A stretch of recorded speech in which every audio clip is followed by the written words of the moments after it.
from the World Bank. We have Ayesha and Turkan, who you can see on your screens. Ayesha is a survey coordinator at the World Bank's Bureaucracy Lab. She studied at the University of Oxford and at the London School of Economics and Political Science. She worked for a while at the Oxford Policy Management before joining the World Bank as a survey coordinator. Turkan is a survey technical lead at the World Bank's Bureaucracy Lab. She studied at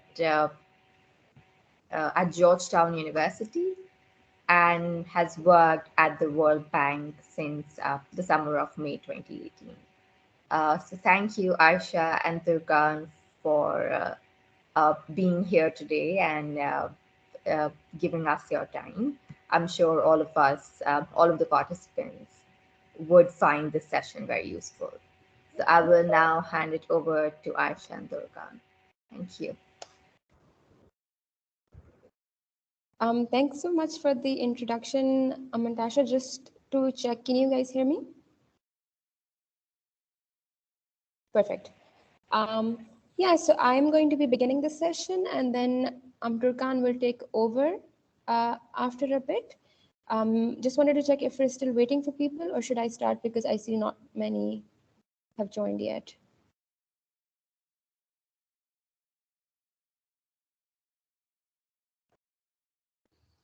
I think you can start. I think people will join very soon, and we will send out the recording as well. Sounds good. Yeah, so this session is going to be on questionnaire design. So as I've been told, you've already done a session where you've discussed so what research questions are, why they're important, and what a theory of change is and why that's important. And both of these things sort of flow very nicely into the session that we're going to have today, which is on questionnaire design. So one of the key aspects of the survey work that I know that all of you do or are learning to do. So that's very important, and that's something that we're going to discuss. So Turkan and I and Natasha and Adrian, so all of us basically have a lot of work experience in the survey. So that's what the Bureaucracy Lab does, and I think that we'll be very happy to help you help all of you in understanding the key aspects of a questionnaire, and then how we can basically design our questions so that we can elicit useful and meaningful responses from respondents, and that's the focus of this session today. Adrian, can you please go to the next slide? Thank you. So basically the questionnaire and its design is the very first step in primary data collection. So that's where we start, and this sort of follows from the theory of change and the research questions that we actually design once we start a project. So once we have the research questions in place, then that's when we. I'm sorry, Adrian, can you go to the previous slide? Sounds good. Thank you. Yeah, so following on from the research questions and the theory of change that will I'm discussing a bit. We're also going to try and understand the key stages of a questionnaire design that we can follow to ensure that our questions are as robust as possible, that they provide us with responses that are very useful and meaningful, and for the analysis and the reporting that follows from the survey. And then we're also going to try to understand what are the tips and tricks that we can use to get true responses from respondents, because there are many times when when respondents are busy, or they have or are just frustrated because the questions aren't worded properly, or the questionnaire is too long, that they don't give meaningful responses. That's something that all of us will also discuss today. And if at any point you guys have any questions, feel free to stop me, and then we can go over anything that needs to be clarified. Adrian, can you go to the next slide, please?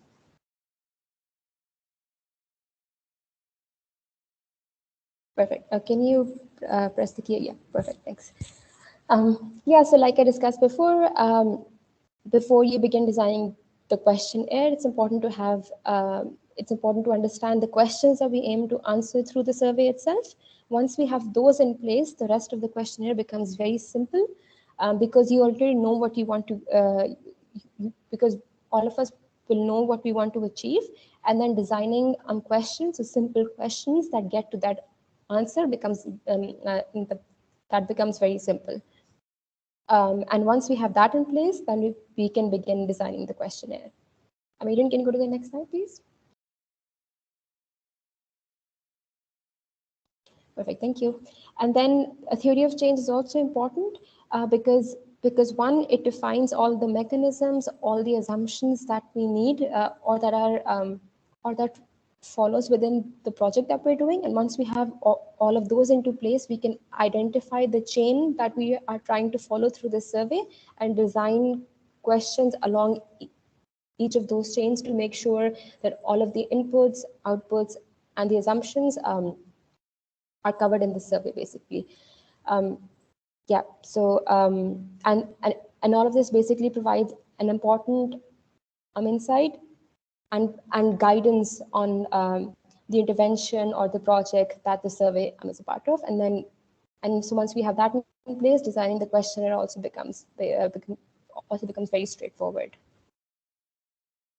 Maiden, can you go to the next slide, please? Yeah, so if all of you, so before we actually start discussing the difference or the steps that are required in a questionnaire design, do you have any examples of questions that so I know some of you have done surveys in the past. So within that survey, were there any specific questions that you felt weren't very well received by the respondents, or that could have been made better? If you could share a few of those, we can discuss these, and then in a bit we can discuss how we could have made them better, which is basically the goal of this session.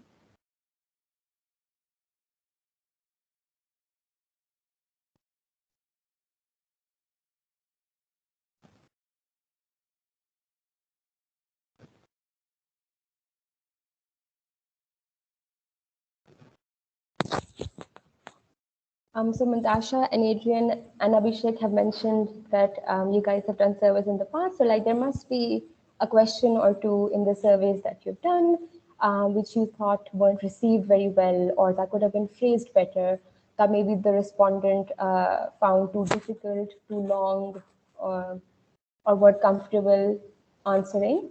So do you guys have any questions that you could share, and then maybe we could discuss those?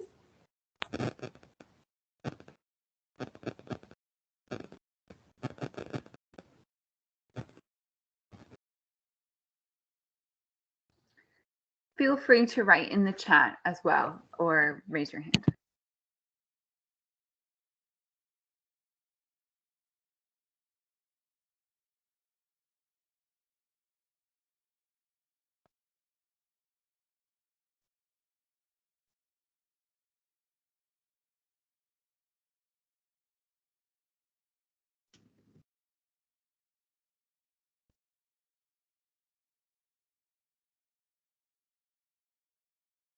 Anyone?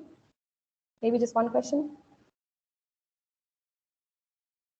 You know, I can also elaborate a bit on that as well. Sometimes when we do surveys, there are questions, there are two types of like tricky questions, I would say. First one is the question is long, and the answer is like short, but when the questions are long, people, especially if the survey is not in their native language, people get very frustrated and they don't want to like finish the questionnaire, and they just sign off or stop answering the questions. And sometimes there's also a possibility that question is very easy to understand, but we list so many answer options. If it's more than 5, it goes to 6, 7. It gets very tricky as well for the respondent.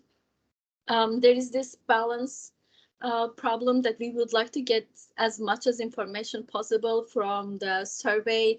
We would like to maximize the options that we give to the respondents, but there is the balance that like if you ask too many questions with too many options, then the respondent might feel very frustrated.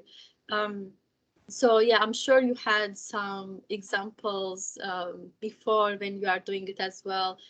If you were on the field, you could have seen from the enumerator's face, from the respondent's face, that they are feeling frustrated. They want to finish it.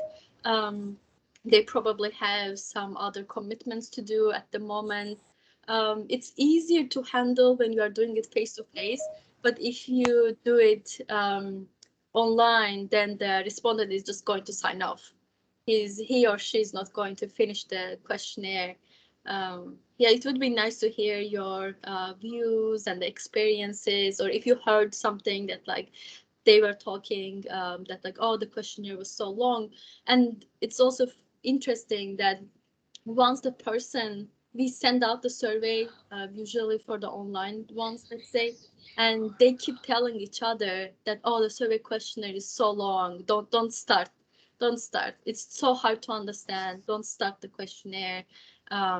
They say it's going to take 5 minutes, but it's actually taking 15 minutes. So yeah, then they discourage them from participating even more. That's a great point, Turkan. So all of the examples that you mentioned had a different aspect that we will speak about on improving. So like the last, like the last bit you said on the questionnaire taking 15 minutes and not 5 minutes, that's something that we can easily test.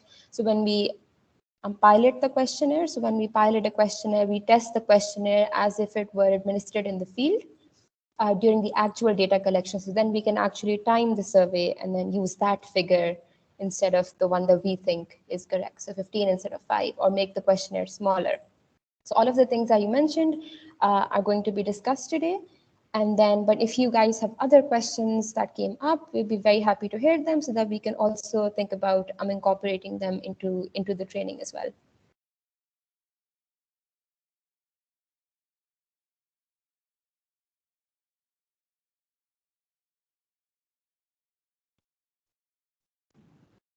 Hi. I think, yeah, it's, filling surveys sometimes involves a lot of critical thinking. I mean, sometimes you have to give basic answers, but you have to really think deeper um, because you want to make sure that whatever information you're giving out to whoever is asking questions would be relevant to the person. I've had instances where I've been asked to fill kind of surveys, maybe for their master's thesis or for any of their research they're doing, but it's sometimes it's more or less not motivating to fill out questionnaires, and if there is any result, you will not even know about it. Sometimes, the person filling out that information want to get some result out of it, that, oh, I filled this information, but what was the outcome about it, So, but I noticed that when you also fill in the form, you don't take data, like, for instance, the contact of the person, or um, I don't know whether it's like an omen that is not allowed to take those contact informations. I mean, just a simple question that I want to know. Thanks. So the first point that you mentioned about there not being about not having the final results at the end, that's a very good point, and it's sort of a demotivating factor, because if someone never gave me the findings and then asked me to do a survey again, I would be very hesitant, right?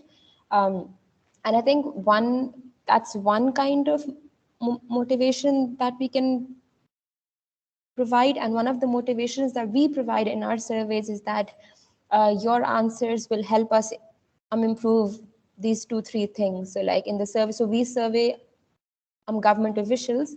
So the kind of motivation that we provide them is that if you help us do this survey, then this is going to improve how your ministry functions or how your government functions, and then maybe at the end we can also show you the findings.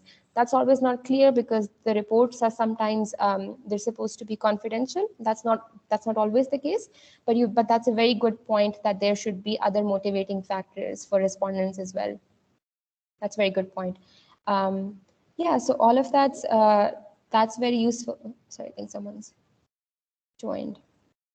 Yeah, no, all of that's very useful. And then and all of these motivating factors, these not only come from the survey itself, but also from the questions that we ask them. So you also want the questions to be as motivating as possible. So that's a very good point. Thank you. And I think someone's raised a hand. Sorry, I can't see.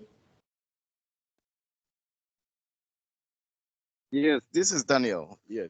Hi. My experience is that most of the time respondents would like to know or would like to ask first what they stand to gain if they participate, especially would it yield any change in their organization?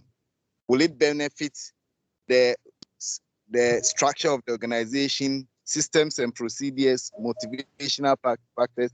So people want to know at the end of the exercise what will come out of it. And that is very important.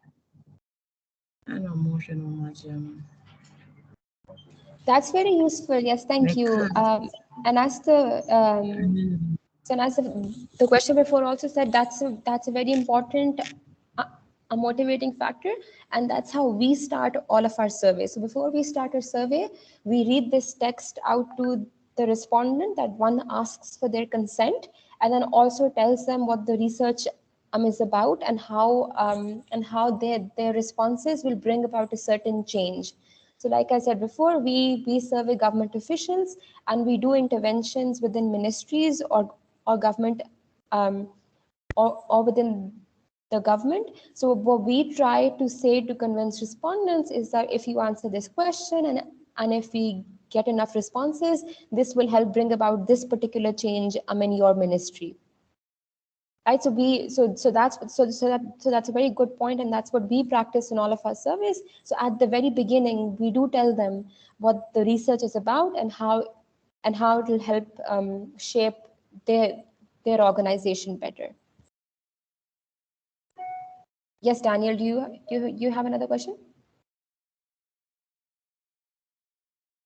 Just a little contribution because as I said, yes. So the output or the impact of the whole exercise is one factor.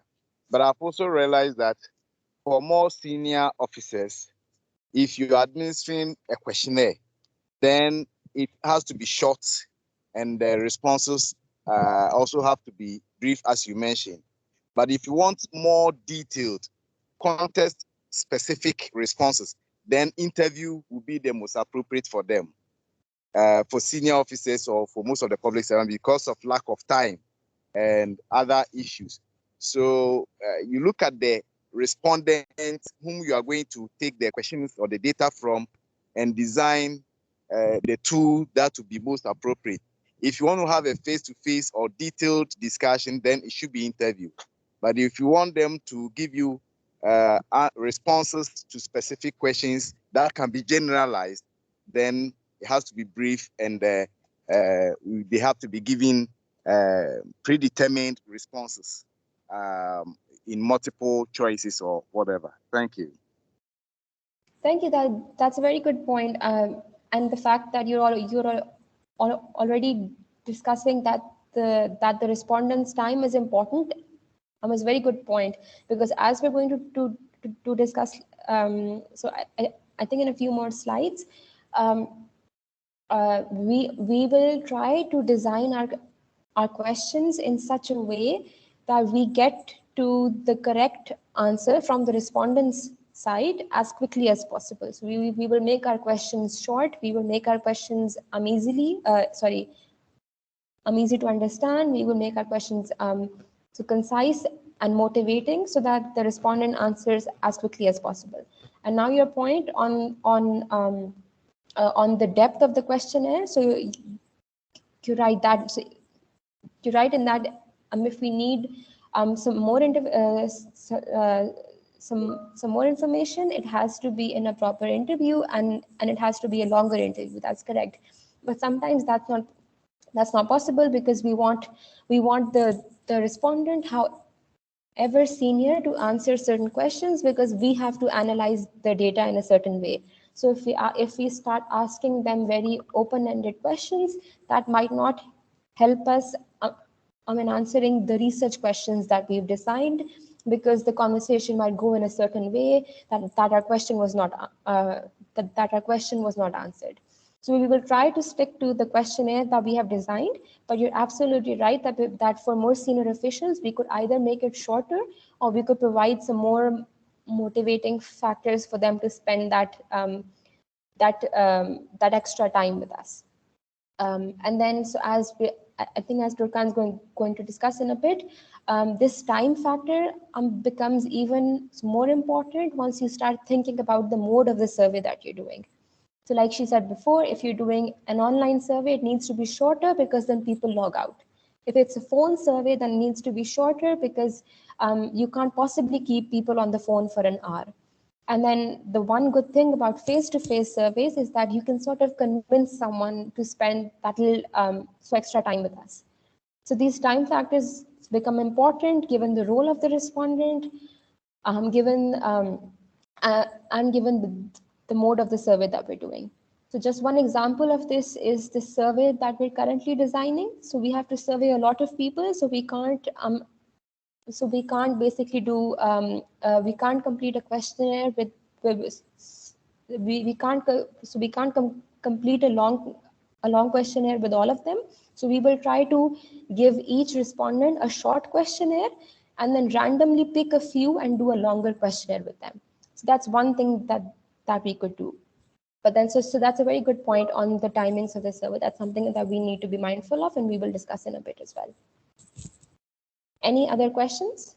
Oh, sorry, I think I missed a question at the beginning about so recording names and phone numbers. So that's a very good point about the anonymity of the information. So names and phone numbers, we do record sometimes when we want to go back to a respondent. So sometimes when we're doing a project, we do a survey with the respondents at the beginning and at the end of the project. So if we want to reach the same respondents again, we will try to record their names and phone numbers.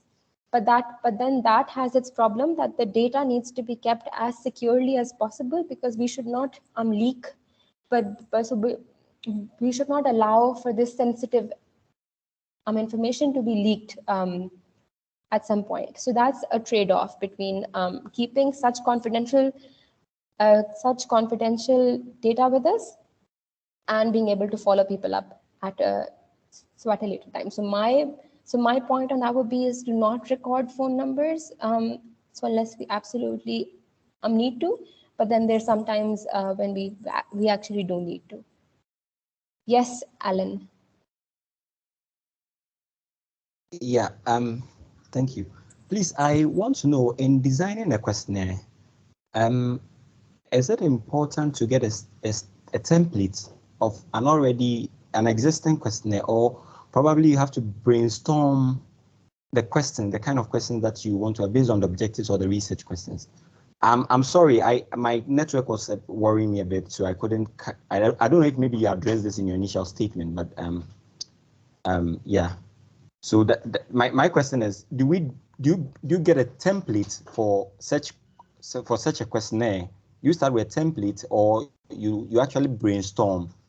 So that's a very good question. Yes, I got your question. Thank you. So I think that, so yes, so that's great. So I think the first step in designing an instrument is to actually go and try to look if such surveys have been done in the past. Because if you can find a tried and tested survey that works well, you can always, so it's good practice to actually use those questions than to design your own.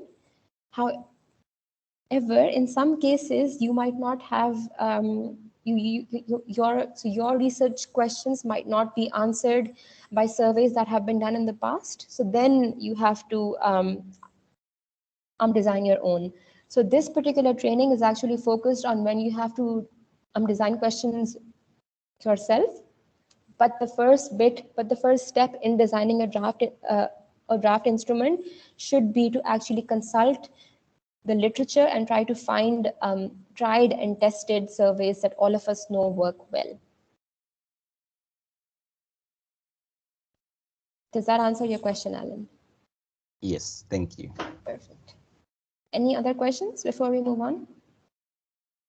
Also, just want to mention that we will touch all these topics in detail while we're progressing throughout the presentation. So if you have further questions, you can also ask during that slides. Sounds good. So I think it's a good point now that all of these questions have been raised to actually discuss the steps in designing the survey. So I think the most important step is actually drafting the instrument, because once that is done, I think more than half of your work is done. And then, so once you have a draft instrument in place, then it's time, so before the actual survey starts, it's time to test that. It's time to test the content of that instrument. So the first pilot, so by pilot, we mean actually, so a testing of that questionnaire is focused on the content.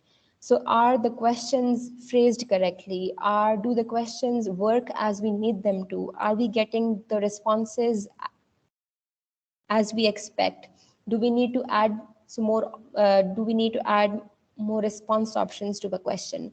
So it's basically focused on the structure of the question itself and the response options. So we actually test the survey, and we actually so when we ask a respondent a certain question, we try to see the kinds so what they're thinking, their responses, and then we need to have a discussion about about whether we need to change the question or the options a bit. So that's the first pilot that we do. The second the second pilot will be data focused, and that comes after we actually program the questionnaire onto a survey platform. So that is slightly different from the paper-based surveys. It's similar and slightly different because we need to program it onto a survey platform, and by doing that, we need to make sure that it's working as we need it to work. So if there's certain questions that only need to be asked to certain people during that data focused so pilot, we need to make sure that the correct people are getting the correct questions, or are the response options or the questions showing up as they need to be, or just to find any mistake in how we've programmed the instrument. Then we need to translate the instrument for the actual survey. So this can actually be done at the beginning, but it's sometimes also done at the end. Then we basically translate the instrument, and then we do our final survey. So the entire process, as you can see, takes about 4 to 5 months. So whenever we're doing a survey, we have to start about 6 months in advance to make sure that we have the research questions, we have the theory of change, then we begin designing the questionnaire.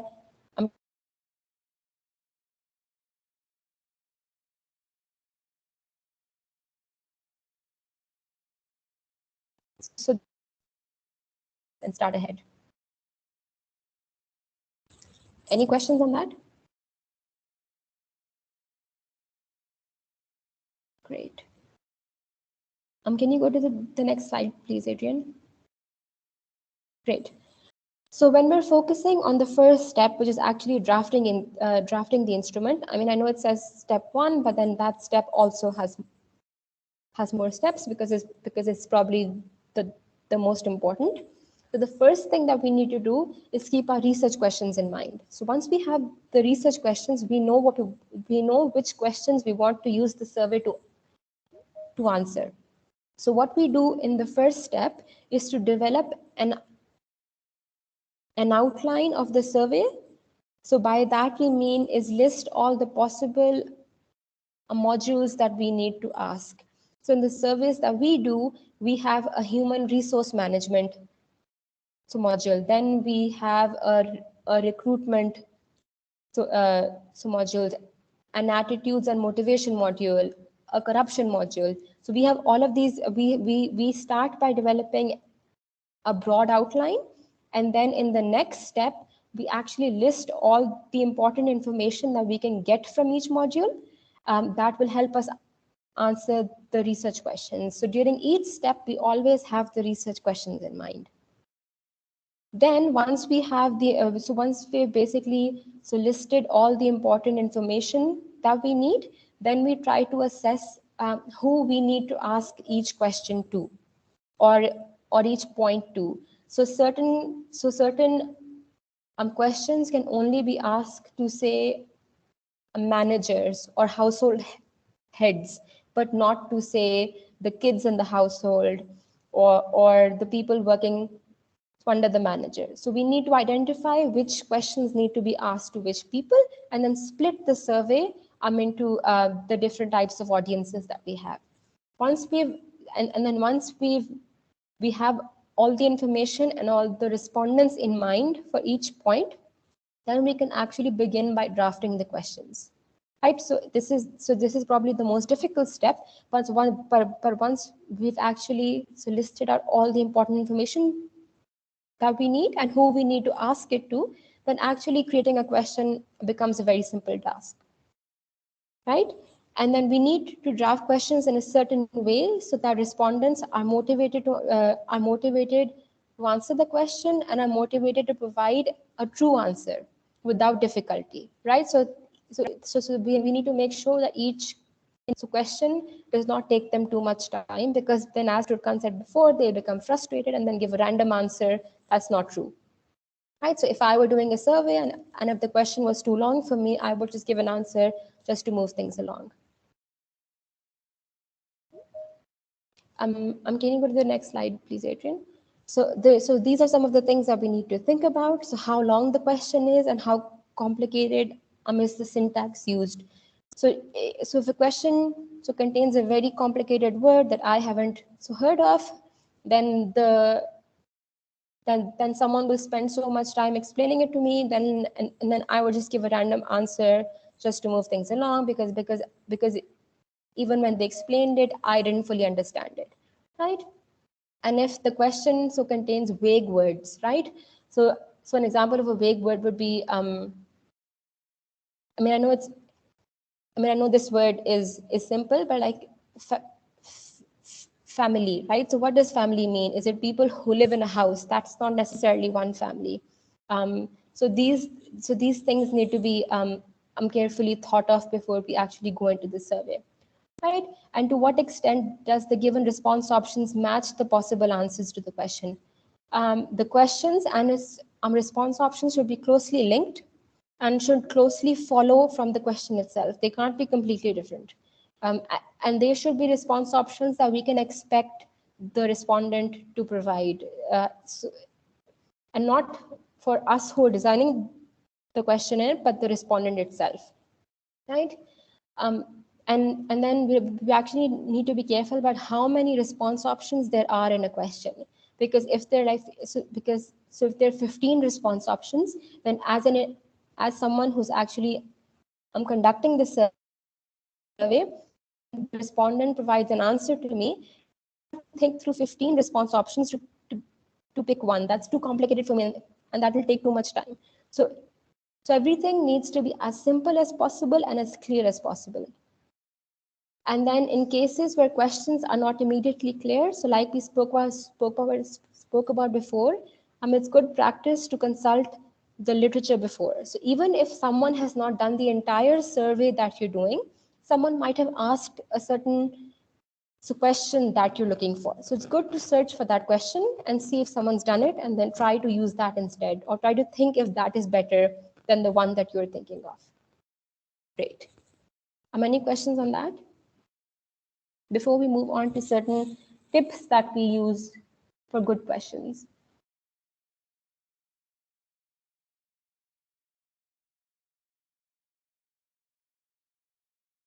Can I add one thing, Ayesha?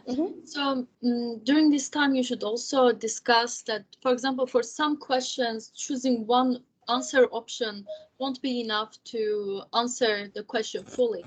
So you need to also discuss for each question, do you need select one answer option, or do you need select the top 3 answer options, or do you need like multiple answer options? So for each question, you need to put that there as well.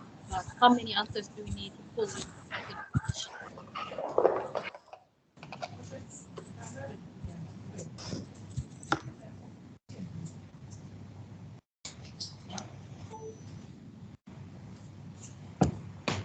Thanks, Turkan. That's very useful. Sorry, can you just give me 1 second?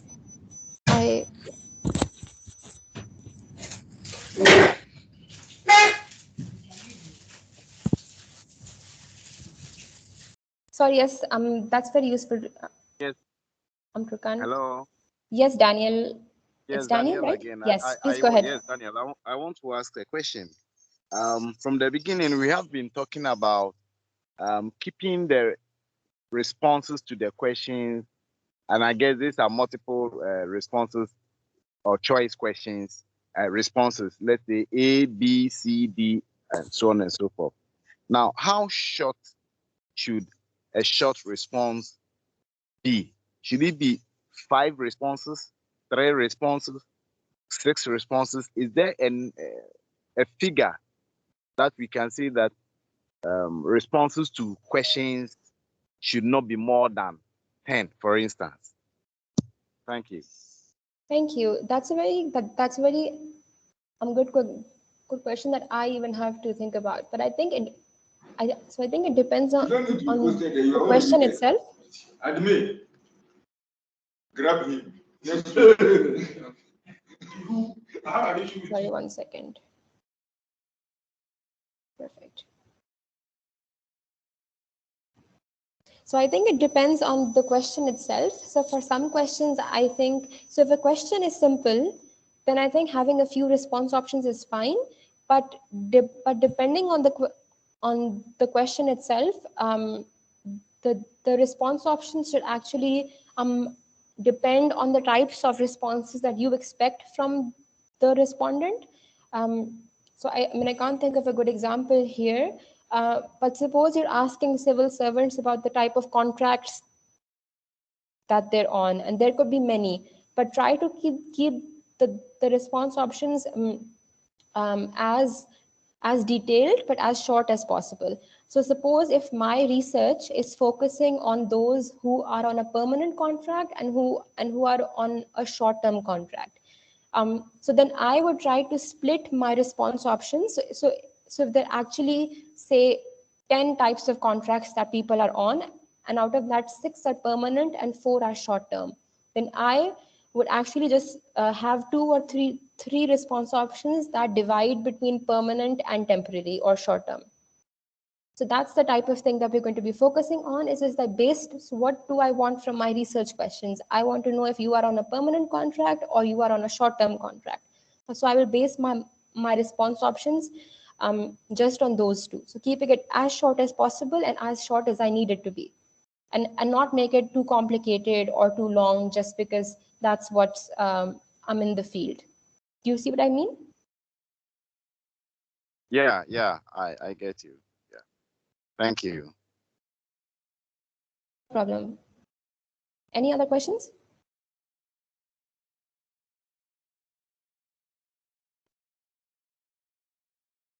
Adrian, can you please go to the next slide? Perfect. So like as discussed, there are certain things that we can do to make sure that our questions, so that we get the true responses from our questions from each respondent, right? So one thing that we can do is to make sure that our questions are engaging. We want to make sure that they're not too boring, right? You want them to feel motivated by the questions so that you're asking, so they should be as related to the respondent as possible, and then something that they care about so that they can respond properly, or they know. So one thing that's clear to me is that if I know something that I'm very then I'm happy to answer it. So rather than it's about something, that's something that's too complicated for me. And the next thing that we like to do is to ask questions in a way that's conversational. So if you gave me, so if I'm the enumerator and I asked you a question before I ask the next question, I'll say, oh, I'm sir or madam, so thank you very much for your answer. Now I'd like to ask you some questions about your household, and then I start a next question. So after a few questions, I just ask. I just say thank you, so that they know that you're engaged, that you're listening. Just so that it's more of a conversation rather than an interview. So that makes them feel more comfortable, right? So and then and the next thing that we like to do is to maximize respondent motivation. That comes from the survey. That comes from the beginning of the survey, when we tell them why we're doing this research, right? So this can be just explaining to them that this research will help your organization, or this research will help your village or your city. So those sorts of things, right? And one of the other things that you can do in this point is so after each question, you can sort of tell the respondent that you're listening, or that's or so you shouldn't say stuff like that's correct, because you don't want to sort of provide them you don't want to provide them with some sort of idea that their answer was the right one, but just to tell them that you're listening, or so that sort of thing, right? But the main motivation that I've seen comes from making them understand that their responses will be useful for a certain project. The fourth thing that we like to do is to minimize respondent difficulty. So I think this comes from the question itself. So keeping the questions as simple as possible, making sure that there aren't any difficult words, aren't any vague words that might cause them difficulty. Yes, Alan. Okay. Please, I want to know, is it advisable to use a gift, like giving a gift as to maximize respondents' motivation? Is it advisable?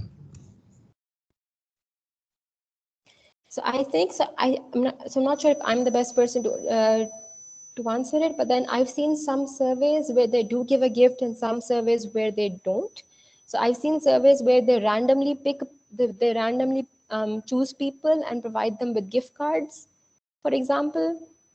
But most surveys actually do not. So for most surveys, you just provide the respondents something so for their time. So in some of the household surveys that I've done, we provide each respondent with a bottle of juice and some biscuits just for their time, but not a gift per se. Yes, Natasha, if you have more experience with that. Sorry, that was just a Okay. Sorry. Thanks. No, thanks. So I think the most experience that I have is just providing respondents something for their time. Okay. Anything else, Turkan, that you'd like to add from this? You've done more service than I have. No, all good. Thank you. Perfect. Perfect. Yeah. Yes, Daniel. Yes, I agree with what you said. Most of the time, my experience shows that respondents are happy to participate if they know that the information they are providing you is going to be used to bring improvement into their life or bring improvement into their organization. Most of the time, people know their problems, they know their challenges, but what they lack or what they think they lack is the capacity to effect change.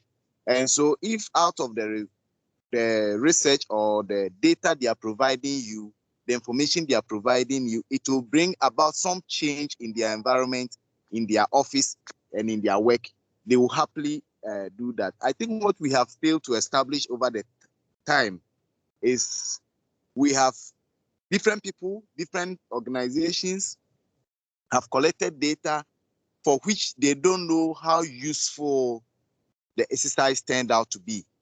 And so they ask you, so what happened to the previous exercise you undertook, or what to become of this one? Will it end up in the shelves as the previous one? Then it's a waste of time. And that's where they drag their feet.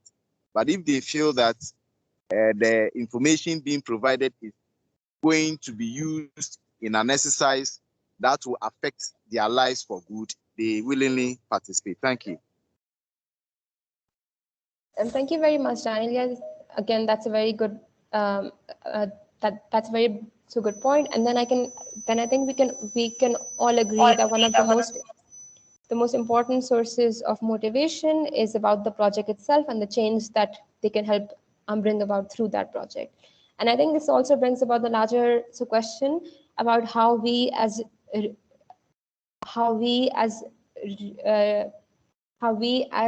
researchers feed the information that we collect back to our respondents. And I think that's where we need to focus on more of it, and we need to think more about how we can do that.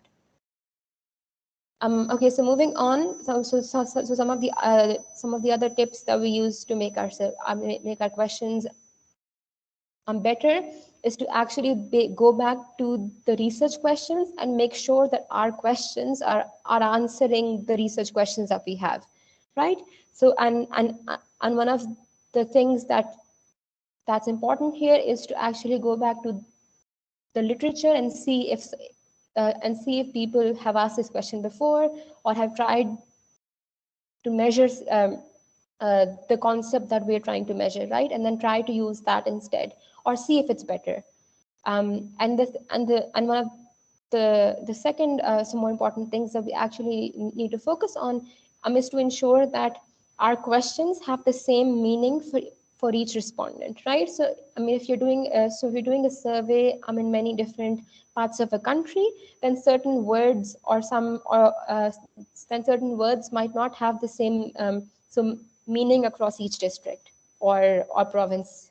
So then you need to make sure that you adjust the question as such, or just try to make sure that the question has the same basic meaning for each respondent. And then one of the other important things is to use common words. So if you use words that are too complicated, then half of the time the person doing the survey will be listening or answering a question about what this word means. And even worse, so when a respondent hears a question that has a very complicated word, they'll just give an answer that they haven't understood, basically. And that's even worse than them not asking what a word means, right? And then if you're using a word in a survey, then if you're using a word in a question that's too vague, then try to give an answer or a definition of that particular word, and we'll discuss that in just a bit. Right, the last two things are also important. The first is to avoid leading questions. So these are questions that actually encourage a respondent to answer in a certain way, right? So if you say, do you think that this particular project is a good thing because it will bring these 10 things to my village, then the respondent has to say yes, right? So we shouldn't ask certain questions. Our question should be as neutral as possible so that they give a true answer, right? And then the last point is avoiding long and technical questions. So this is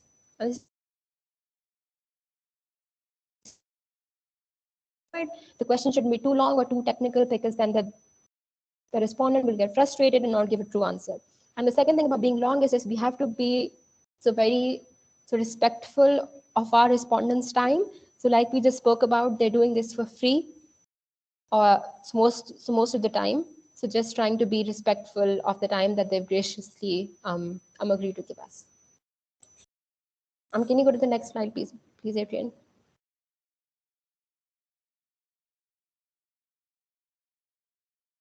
Right. So before this, we've discussed how to come up with good questions that try to get it at the respondent's true answer. But there's certain challenges that sometimes come up So when we're trying to measure certain things that are difficult to measure, right? So so one of the things is and I think so that Turkan will discuss in a bit, is a question. So when we're trying to measure productivity, one of the questions that comes up, so one of the questions that we've recently heard is someone asked a respondent, "Are you productive?" Do you think that's a good question?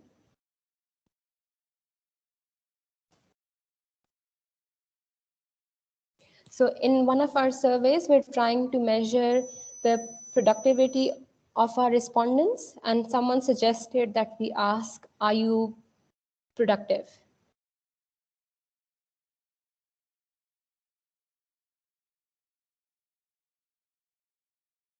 Do you And think also, that's a good? yeah, what do you think if you think that it's not a good question, what questions could be used to get to that answer? Do you have any ideas? Or another interesting one similar to that was in one of our surveys, we are working on anti-corruption. And so to get to the point that, like, can you ask a question that, oh, are you corrupt? And you know the answer, what the respondents are going to give. So how would you go around it and ask a different question to get the correct and meaningful answer?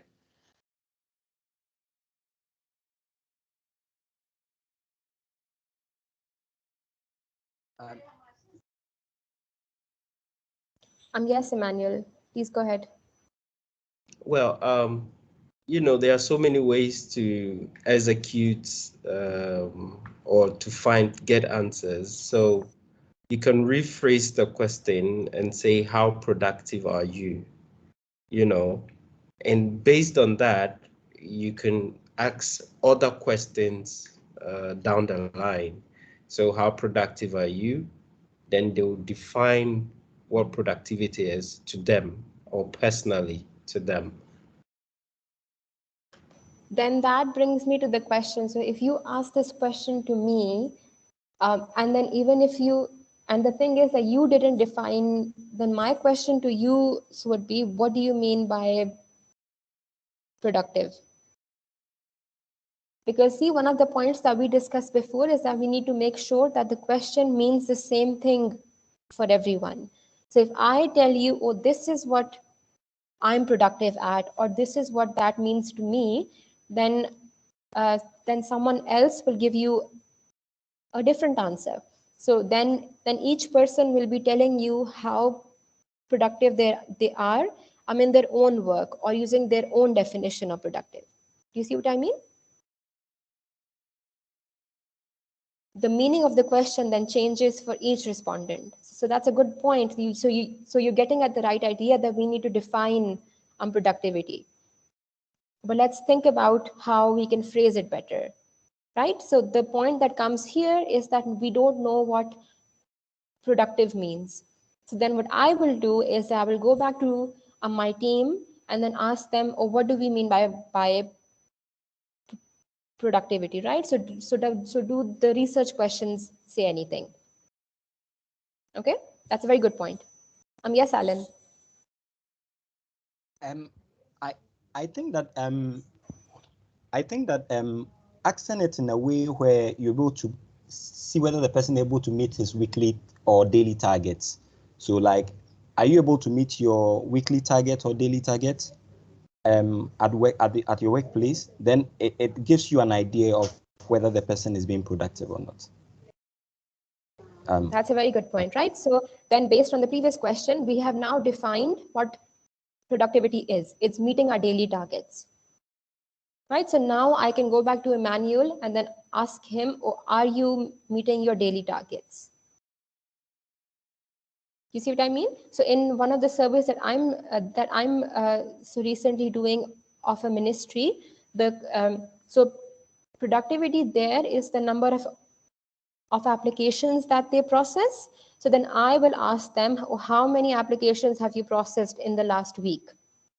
and then I will try to measure how productive they are. So here, productive was a very vague word. So it's a simple word, but it's vague, and it can have different meaning for different people. So I need to define for the respondent what productivity is, and then we can design a question that's clear and that has the same meaning for everyone. Do you guys have any questions on that?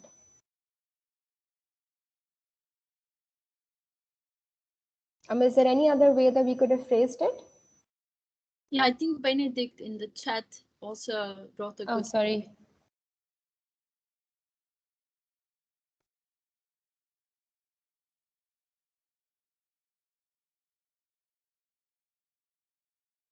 Exactly. So that's exactly the point, right? We need to find out what the indicators and standards for productivity are, and these can be very different for the type of survey that they're doing. So we do surveys of civil servants.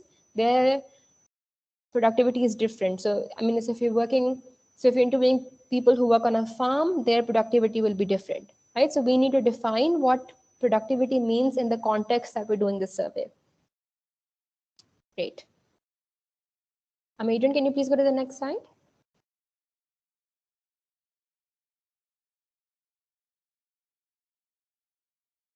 Right, so this is an example of another challenge that we face when we're trying to measure something. So I'm in the household surveys that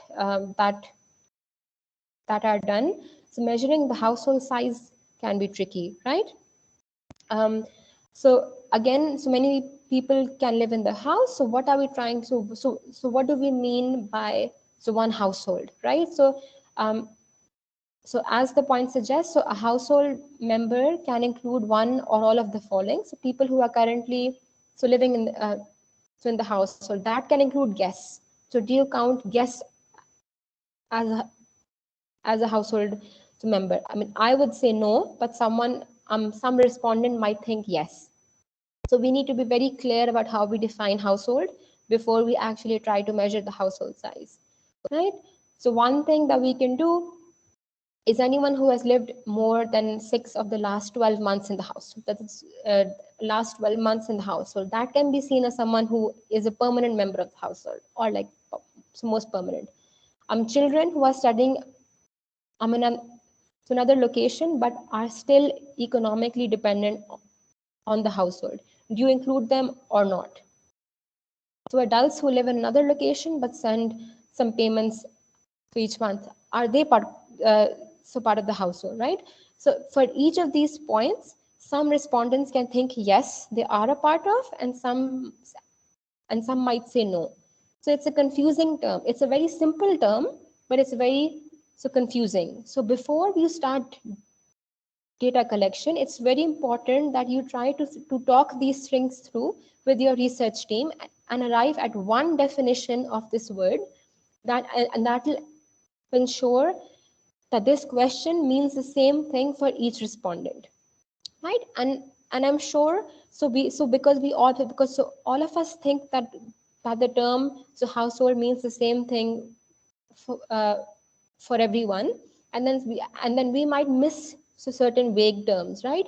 But then these things will come up during the pilot, and then they can be addressed then as well. So that's another reason why the pilot is very important. So before I hand it over to Turkan, do you guys have any other questions? And I think we can also take a break for a couple of minutes. Yeah, I think we can take a break until for 5 minutes. Make it 10. Sounds good. And if you have any questions in the meantime, please put them in the chat as well. All right, everyone. See you in 5 minutes. Thank you, everyone.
Shall we start?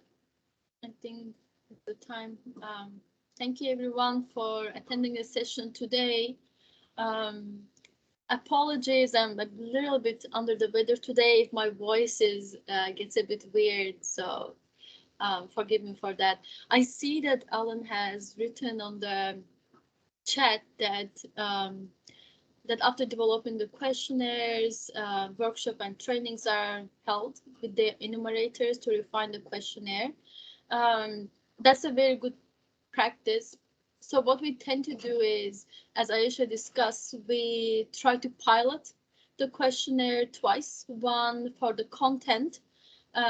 We basically test the questionnaire in a among specific respondents that's as close to our population of interest, to test if there are problems with the content or the questions. And then we do a second round of piloting to check if the questions are coming up correctly, if there are any mistakes in the programming of the survey. And after that, once we have the questionnaire set, if it's face-to-face or paper-based or phone-based survey with the help of enumerators, we do training for the enumerators. So we go through the questionnaire with them and explain to them each question, what is our motivation from this, what each phrase mean, what we are trying to get out of it. And if they have questions, we answer all the questions that enumerator has. So when they're on the field, if the respondent is asking them question, if something is not clear to the respondent, then the enumerator has all the answers to give to the respondent. Adrian, can you move the slide to the next one?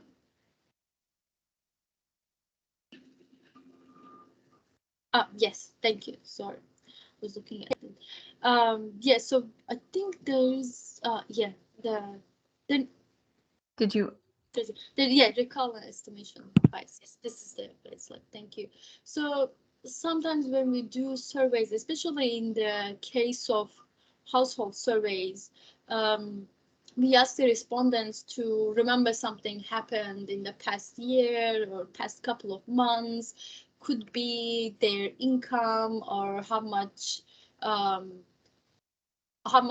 food they have harvested if it's an agricultural survey, like the measures and like exact numbers that we are trying to get. There might be a recall and estimation bias. The respondents might not remember the number exactly. They might have the idea of it was a different number. So to avoid these biases, we can approach it in a couple of ways to minimize these biases. One of them is if we have the opportunity to use the administrative data, instead of asking the person how much income they made last year, if we have the file in front of us, administrative data, that will be useful. So we won't be asking them this question. The second way around it would be building consistency checks within the questionnaire.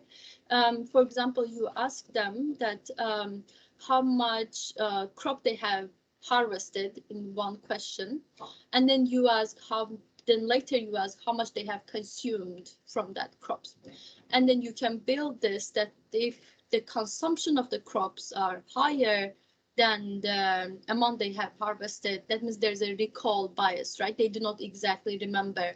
But asking this question, the second follow-up question as a consistency, might trigger something with the respondent that they can realize, oh, like I have a bias, and they can recall more closer number, more consistent number.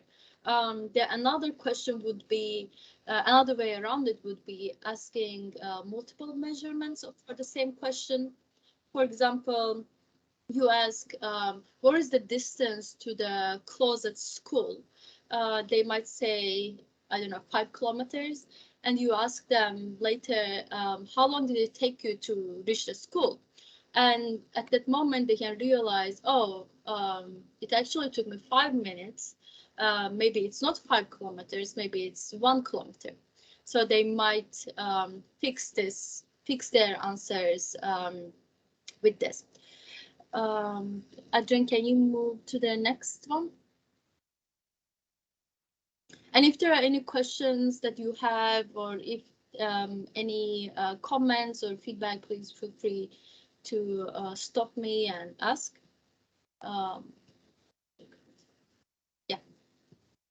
The next slide would be about sensitive questions, which we deal with very often since we are doing the survey of public servants, government officials. We tend to have a lot of sensitivity around many issues there could be, in terms of household surveys as well, there could be some sensitive questions or questions considered socially undesirable. For example, from top of my mind could be a domestic violence questions that might feel sensitive to the respondents. In our case, the corruption questions might be very sensitive. So I want to explain what could be the questions sensitivity. First one is the invasion of privacy, which the respondent is asked to discuss a topic that's taboo or maybe inappropriate in everyday conversation, and they might feel hesitant to answer your question. Second one is social emotional threat of disclosure.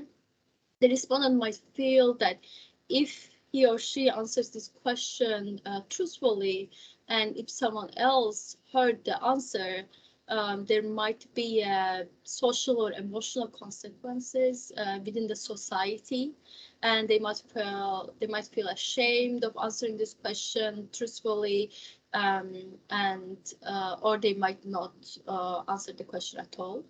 And the third one is threat of formal sanctions, which is very relevant in our survey of public servants.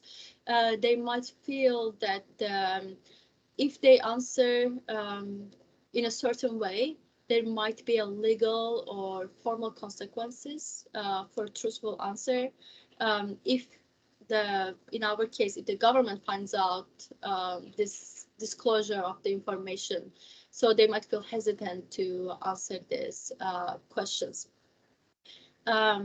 Adrian, can you move to the next slide? And to deal with this one, the sensitivity issue, you should always keep in mind that when we start our questions, the questionnaires, the first thing we do is, as Ayesha explained, alongside with the motivation of the survey, why we are doing this, what's going to be the outcome, desired outcome from the survey, is also guaranteeing anonymity.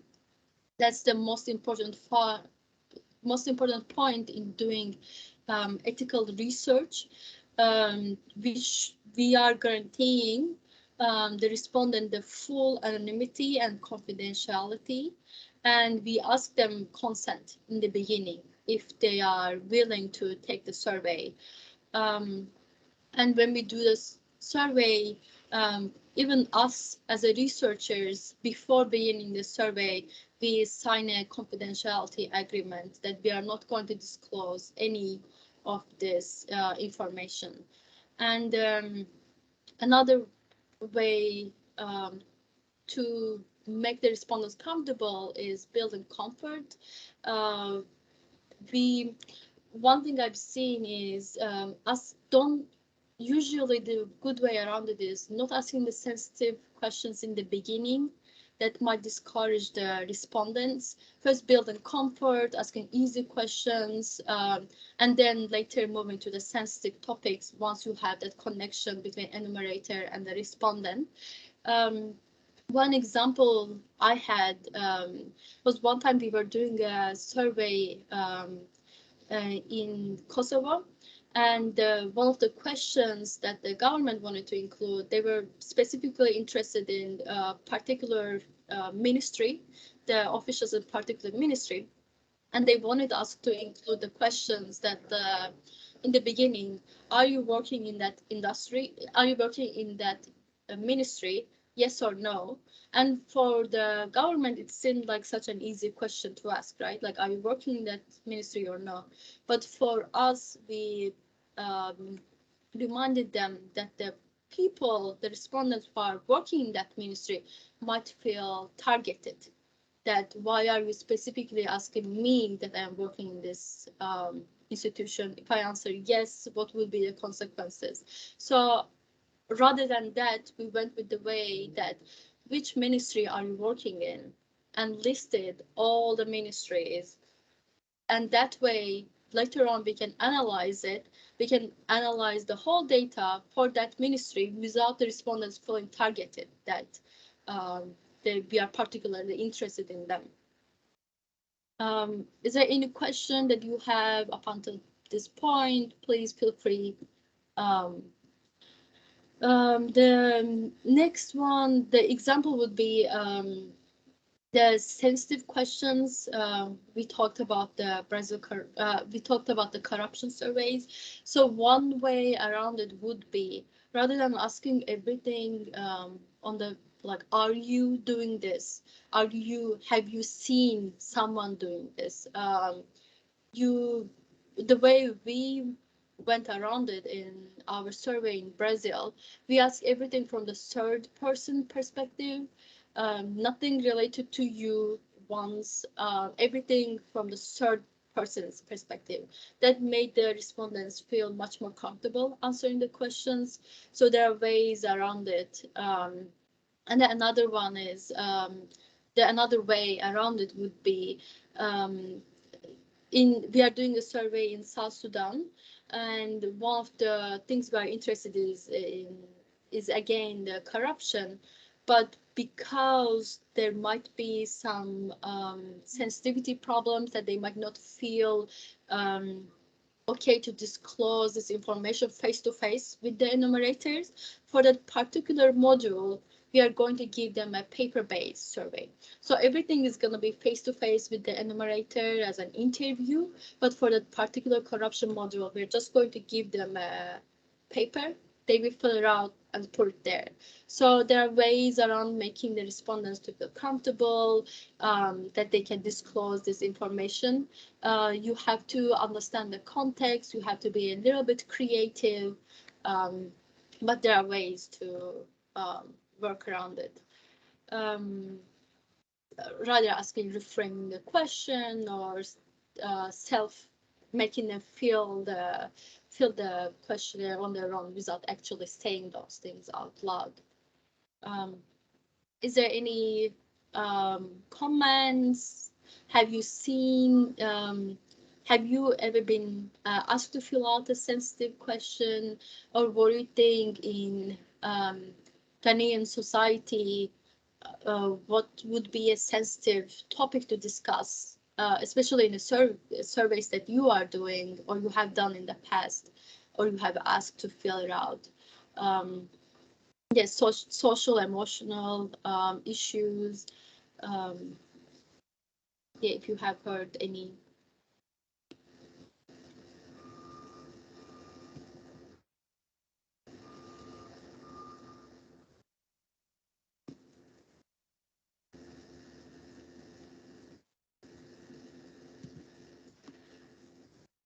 Okay, I think we can move to the next slide. Okay, now is the time we talk about different survey modes. I know the surveys you have done in the past are paper-based, if I'm recalling it correctly. But there are different modes of doing these surveys. One of them is the paper-based, face-to-face, phone-based, and the online surveys. Up until, I would say, 2 years ago, before the COVID hit, for our surveys, we used to do everything face-to-face or phone-based. We would go to the field, ask these questions. But because of COVID, the understanding around what we can do, how we can actually conduct the surveys have changed drastically. So most of our surveys nowadays are online. And And in some cases, in some countries, it's actually easy because of internet connectivity. But in some countries, we still have some problems for getting a desired number of responses. Before diving into the pros and cons of each survey mode, I just wanted to ask your opinions about what do you think would be, so you have done the surveys with paper-based, what were the pros and cons of doing those surveys? And if we switch to online surveys, what do you think would be the effect of it? Has anyone done the paper-based one or the face-to-face surveys or the phone-based surveys before? What do you think once we switch it to online survey, what will be the consequences?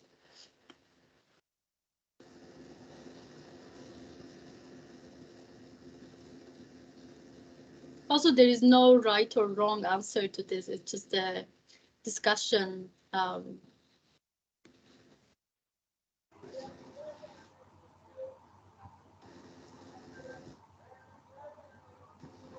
Yeah, please go ahead. I don't. Yeah, with the paper-based survey, face to face, we are management analysts, and most often we meet our clients with questionnaire and face to face discussions. So there are certain times the person will not be willing to open up to you to give you the right answers, as we were saying. Sometimes it might be that the person is not in the right mood that day. So and it may waste even your time, or because of the nature of their work. So those things, get in our ways at certain times. Sometimes you can schedule a meeting to meet the person. The person may get involved in some other activity. So how to get the person at certain time become difficult for you. So, and also the amount of paper involved. You coming to take the paper, analyzing the questionnaire, reading through. Those things are involved. The amount of paper you use, the cost of buying the paper and stuff like that too. So those are some of the experiences we have had as analysts who go about questioning people before we can get results to write reports. Thank you. Thank you very much. Yeah, these are very important and valid points. One of them is the cost, as you touched. For online surveys, usually the cost is minimum, right? You come up with the questionnaire, you put it on the programming, and you send it out, and people access it through their phones or the computers. But once you do face-to-face or phone-based or paper-based, when it involves enumerators, the cost increases drastically. And that also the traveling, reaching out to the people, right? So then it might not always be possible to reach out to the people, and you might need to go there a couple times to reach the desired respondents, and that might also increase the cost, add up additional days to your timeline, and in some cases it can even be dangerous to reach out to those people. I think there's someone else raising their hands. Alan, okay, please go ahead. Just to add to it, with our experience doing online service in the civil service, we realized that one of the major issues is that we encounter is actually the response rate. So compared to the paper-based survey, so usually with the online surveys, the response rate sometimes is quite low. For reasons like lack of sensitization and the buy-in from the people, because you just send a link, though with brief statement, but you realize that people do not really complete it as you expect. But with the paper-based, because you work in person, you will usually get the desired responses in terms of the numbers. So I think that's one area we identified. And also with the paper-based, because these are entries, so you move after you collect the data, you take it to the data entry person to enter, and this may create entry errors, and all that. But online, most of the time, they are actually validated. So it's really called. You don't do much cleaning on the data that you have. So these are my little responses. Yeah. Thank you, Alan. Those two were very excellent points as well. The response rate, as you touched, usually when we do online survey, that's one of the cons, that you have to account for low responses, because people do not see the person in front of them, and they don't feel the motivation to fill out, or they don't see the like they don't see the drawbacks of not filling out the survey. So we usually get much less responses with the online survey, but face-to-face you get higher responses once you reach to the people. And another one you mentioned is the errors. Exactly. With the online surveys, it's coded, everything is coded in a way that it makes the errors much more almost unlikely, unless you put their open-ended questions, if you coded everything right. But with the face-to-face surveys, there might be some data entry errors, and also occasionally enumerators might make some errors, but we try to minimize it. During the survey, we try to do consistency checks, background checks, so we try to minimize that. But yeah, both of them are very excellent points. So when we do another thing written on the presentation that I want to touch is, Ayesha also touched to that, when you do online surveys or face-to-face surveys, the length of the survey questionnaire you can ask is very tricky. Once it gets beyond certain minutes, let's say more than 15-20 minutes, then it gets very hard to encourage the respondents to fill out the survey. Once it reaches out to that point, they just like sign off. They don't want to finish the survey questionnaire, and it limits our capability, that like how much in depth we can go. But with the face-to-face surveys, you can ask more in detailed questions, because the person is sitting in front of you, and once they're committed to finish the survey with you, it's highly unlikely that they will stop in the middle while looking at your face. So that might be another drawbacks of the doing online surveys. And since there is no enumerator, the questions should be simple. Another, yeah, Adrian, could you move? Thank you. Yeah, as we said, the online survey has like the respondents filling out the online surveys have lower levels of motivation to fill out. And they pay less attention to the survey questions. Sometimes what we have seen is, once you ask many Likert questions, meaning like you ask, do you agree with this question? From strongly disagree to strongly agree. If you ask many of those questions, sometimes people tend to just answer them without really thinking through that what could be the more truthful answer.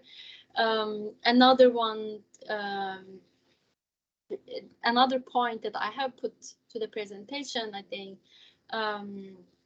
online surveys are receiving more don't know or prefer not to answer question, prefer not to answer option choices. They just, if there's a question that's asking a long, if the question is long, they just feel like they don't want to bother understanding the question. They just would prefer not to answer. But once it is in person, it's harder, right? So you're looking at the enumerator and you want to give the answer. There's this desirability of providing something good. And another point, which I think very important when you compare this online surveys versus in-person surveys, is by default, you need to acknowledge that the people who are filling out your online surveys might be demographically different. than the people who are filling out the face-to-face surveys. Meaning, if you are sending this link to people through their smartphones or laptops, you need to acknowledge that the people who is going to fill out the surveys have internet access. And the people who don't have internet access or the smartphone access won't be able to fill out your survey. So there is this bias already embedded in the survey mode. And another thing we tend to see is when you send out the online survey, they usually who is filling out the survey are younger and more educated people who see the value of the survey, who have technical skills to open the survey from their emails and answer this questionnaire. One interesting finding is sometimes we see this gender difference as well. Women feel more responsibility filling out the surveys sometimes compared to men. So you might get these differences in the demographics of like who's filling out the survey. Is there any question or any comments? Do you think this happens in Ghanaian society? Have you noticed this trends in your survey experience?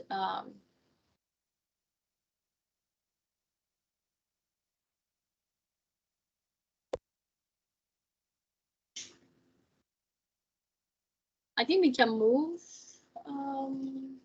right? Yeah.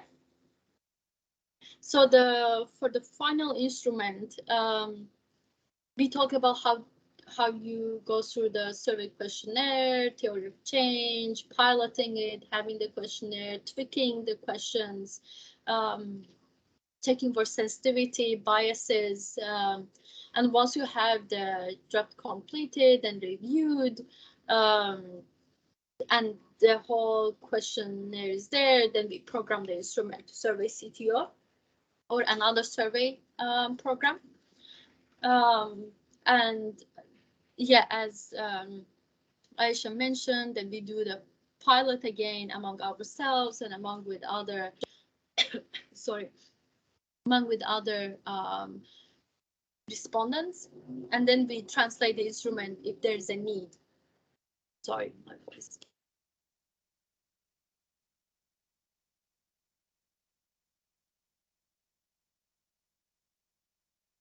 Yeah, and is there any questions up until this point you would like to raise, or if there was any part that wasn't clear, please feel free to ask. And the next and the last slide, Adrian. Yeah, we should keep in mind that before sending out each survey, you need to ask for consent. Without consent, we cannot share the questionnaire. There might be some legal consequences of not having consent in the beginning. And each respondent should have assigned their unique ID. And this can be easily done by using the survey platform. And it's necessary to anonymously identify each response. One thing is you need to make sure that respondents know that everything is going to be anonym and they have your full confidentiality. Yeah. Thank you so much for participating in this workshop. This was our presentation, and now if you have any questions, if you would like to discuss any points in detail, we have about 20 minutes, right, Montasha? That we can go in detail and talk about more specific issues. And Ayesha, do you have anything to add to what I have discussed before? Thanks, Turkan. No, I think all of that was great. So I just wanted to add one point on face-to-face surveys. So currently, I think the discussion that we've been having is that face-to-face surveys are paper-based, but that's not necessarily always the case, right? So some of the surveys, most of the surveys that we do that have been face-to-face, we actually do on a tablet, and the tablet has the questionnaire that's programmed using our survey platform.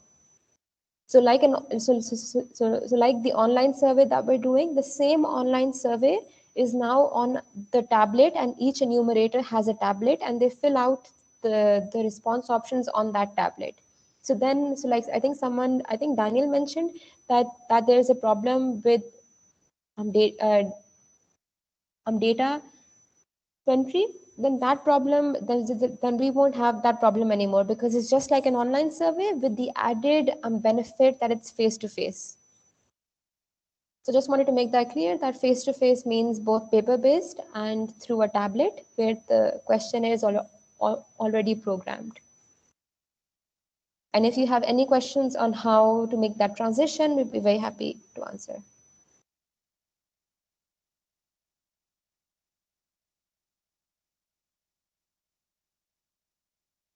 Yes, hello. Can I come in? Please. Yes, yes. I'm grateful I'm happy you've mentioned the paper and then the tablet options still for face to face. Our challenge now is to how to transfer the paper data to the tablet.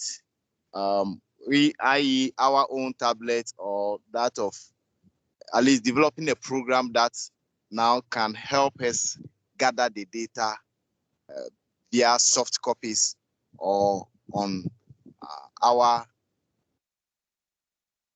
computer devices, laptop or whatever. I think that transition is one big skill that we lack for the moment, because we are still used to the traditional paper questionnaire that we circulate and we send around to our institutions for all the data we need. Yes. I want to find out if, as part of this program, we would be taking through an exercise of that nature so that we can begin to adapt and change from paper to the tablet. Thank you. Yes, so at the bank, we use a survey, online survey platform called Survey CTO. I'm going to put the name down, but there are also other survey platforms for online questionnaires. It's actually very simple. So once you have the questionnaire written down, you just transfer that to the platform, and then from the platform, you have the email addresses or the phone numbers of the respondents you would like to share the survey with. You can just create one link from the platform and then send it out to people through WhatsApp, through emails, through all these other channels. It's actually very easy to do than it seems. The harder part, to be honest, is getting the questionnaire down and having that like research question in mind. Once you have that, I'm sure the ministry, you can get the access to one of those platforms and can easily transfer the paper-based questionnaire to the platform, and from there send it out. Can I just add something to that? That's still one other thing is to do a face-to-face survey with that, and that means, so like Turkan said, you create a link and send it to everyone. So for a face-to-face survey, is that basically when you program the questionnaire, you send that questionnaire to the tablets of all your enumerators, and then they have that questionnaire on their tablet, right? So basically then they go to the respondent and fill the questionnaire out on the tablet and send it back to you. So it's as simple as an online survey. It's just instead of sending it to the respondents, you send it to your enumerators. Now I think it's still a bit tricky to do it the first time. I think after that it's so it's fairly simple, like all us had that experience. So I'm not sure, Natasha, if that session is built in this is built into this training, but I think that's one session that might be done better if it's face to face, because then we would need to see your tablets to sort of move that conversation along. So yeah, I'm over to you, Natasha. Yeah, thank you, Turkan and Ayesha. So yes, one of the things, and we were going to discuss this with you. One of the things we did want to get a sense of was when you mentioned that you've only done paper surveys till now. Have you ever used any form of online surveys like Google Forms? There's something called Survey Monkey. I mean, there are a lot of more online forms that are available, which are free. The World Bank uses Survey CTO, which is a slightly more sophisticated version of online forms, just because most of our surveys are very, very complicated, and Service CTO is a very efficient tool to use when we are programming complicated surveys. But we would be very happy to have a session on Service CTO, because Service CTO is paid. It's not a free software, so it's not publicly available for everyone. We did want to look at the practicality of teaching or building your capacity in Service ETO, depending on whether that would be a financially feasible option in each of your directorates.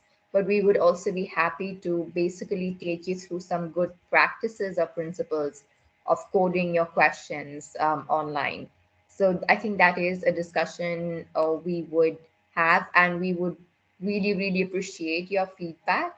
So Adrian will send out a feedback form at the end of the session. And if you have any thoughts on what exactly you want to know when it comes to transferring questions from paper-based to a digital version, we would be very happy to get your views on it. And if you have certain softwares in mind that you would like support on, and if we have the capacity to build those capabilities, we would try to have a section on one of those as well. Yes, Adrian, you had your hand up.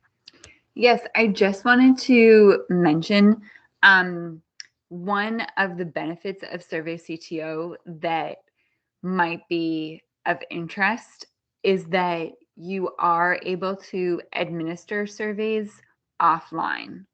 So if an enumerator is going to do a face-to-face survey, they can do that survey even if there's no internet connection and upload it later, which is a little bit different from Google Forms or SurveyMonkey. Maybe I don't think that they have an offline option. But of course, Google Forms is free, whereas Survey CTO is not. Although there is, I mentioned in the chat, there is a free option for if you're doing a very small survey. Data security might be another consideration there. So there are pros and cons with any of them. If you have some in mind, I will send out that feedback form and you can mention which you would be most interested in.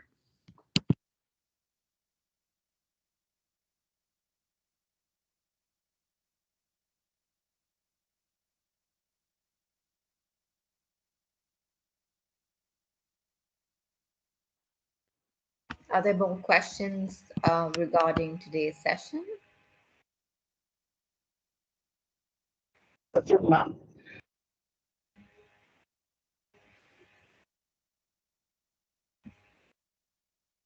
Yes, hello. Yes, Hello. please. Yes, please. Okay. I have a question. We have talked about pilot testing the questionnaire. Pilot testing the questionnaire. Do we have any standard number of people or number of respondents that should be used in the piloting at the piloting stage? Do we have any standard? I have heard of pilot testing questionnaires before the main data collection exercise, but I have not yet heard of any size of people who should be captured during the pilot phase? Thank you.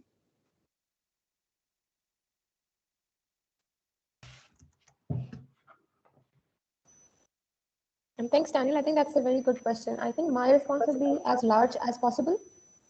So I have done pilots where there was only 20 people, and I've done pilots where it was I think 300 or 400 people, right?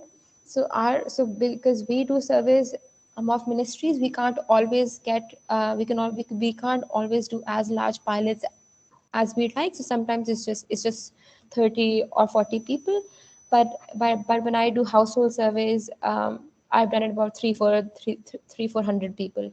So I think try to do a pilot of as many people as possible. I think, yeah, I think 400. I mean, for us it was sufficient.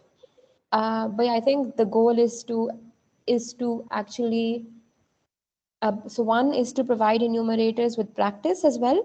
So when you actually train them, it's good practice for them to speak to respondents using the questionnaire, and also to test your questionnaire. So as many people as possible. That would be the answer, I guess. So, but I'm not sure if you have a better answer, Turkan. I just wanted to add, it also depends on your population group, how many people you are interviewing or surveying. So if you are surveying only 500 people, in some cases, that's the sample size we are going with, the pilot would be much smaller compared to sending out the online questionnaire to 500,000 people. So as Ayesha said, as large as possible would be the better way to go, but depending on the population size and what is possible to get. Okay, thank you very much. My follow-up question is, what then do you use with the responses from the pilots? It's just because you are testing the capacity of the enumerators, or you are testing the suitability of the question. So when you gather or you conduct pilot testing, the result is discarded, or what then do you use the results for? Just for clarification. Thank you. Thank you. Yeah, we test a couple things. One of them is we test the content. If there are questions that we think are fine, but for the respondents that are not clear, then we fix those questions. We make them as clear as possible, or add a prompt, change the questions. The second one would be we are helping out the enumerators to train. So if they make mistakes at the piloting stage, if they realize that they're not fully understanding the questionnaire at the piloting stage, it's fine, rather than making those mistakes and having those questions on the field when they are filling out the survey. Third thing, we are actually testing how long is the survey taking on the field, rather than us testing it and filling out the survey. And then we are also testing if there's anything wrong with the programming side. So if there are certain questions that's shouldn't be asked to certain respondents, but they are still receiving those questions, we need to adjust the programming of it. So the piloting gives us the full picture of what's going to play out on the field. Ayesha or anyone, do you have anything to add? No, I think that's great. And one other thing that we do is, so I'm not sure if you mentioned it, Turkan, because you got cut off for me. But one thing is that we load the data into our software that we use to do the analysis, and then we try to run some basic statistics from there just to see if everything is working as it should, and just to see the quality of data that we're receiving. So we just treat it like the normal survey data that we would get. But we don't incorporate it into the actual survey data. That we don't do.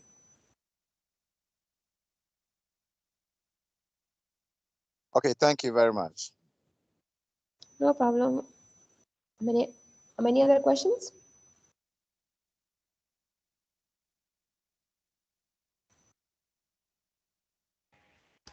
I think if there are no more questions, then I think we will end this session. Thank you, Turkan and Ayesha, for the wonderful presentation today, and I'm sure every one of us learned a lot. I will stop the recording now.